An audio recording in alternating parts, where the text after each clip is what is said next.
everyone, I'm Daniela and welcome back to Black Cat Kitchen. Today we're making pasta e piselli, a delicious light pasta dish that you can make in 20 minutes flat. It's really simple and only takes a few ingredients that you've already got in the house. So let's get into it. You'll find a list of ingredients and measurements in the description below. Finely chop 1 small onion.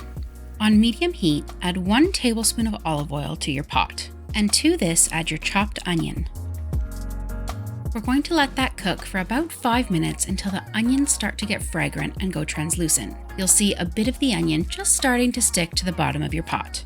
I'm keeping this recipe really traditional today, but if you wanted to make it your own, why not add in some fresh mint or fresh oregano or even some lemon zest just to brighten those flavors. Add in 175 grams of your peas. I'm using petit pois or baby peas. I find they have a brighter flavor and a nicer texture, and you can use frozen or fresh in this recipe. Once your peas have started to thaw, add in about a teaspoon or so of salt. We can adjust the seasonings at the end of cooking. I like to give about 1/4 of the peas a little mash. It just adds a different texture when you're biting into your pasta.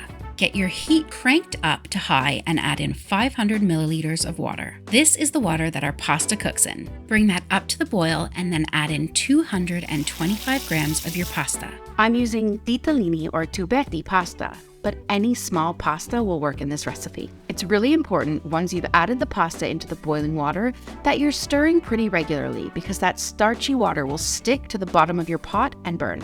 Cook according to the length of time on your pasta package. Mine says 7 minutes. If your pasta's not quite done and you feel like you're running out of water, add in a little bit more at a time. You can also make this a soupier pasta by adding in a little extra. At this point, give your pasta a taste. If it's still al dente, add a little bit more water. If you still have a little too much water, just let it boil out for another minute or two. Right at the end of cooking, add in 40 grams of your cheese. I'm using parmigiano-reggiano, but you can use pecorino romano or grano padano. Stir that cheese through whatever water is left so that it becomes a really lovely creamy sauce. You can store this in the fridge for up to 4 days and just heat with a little bit of extra water and olive oil. Or it's even nice eaten cold. Top with another sprinkling of cheese and enjoy. If you're a small pasta fan, check out my hearty pasta fagioli recipe. And if you're looking for something extra comforting, why not try my pastina soup? Thank you so much for watching. Be sure to hit that subscribe button so you don't miss out on any videos, and me and Gordon will see you in the next one.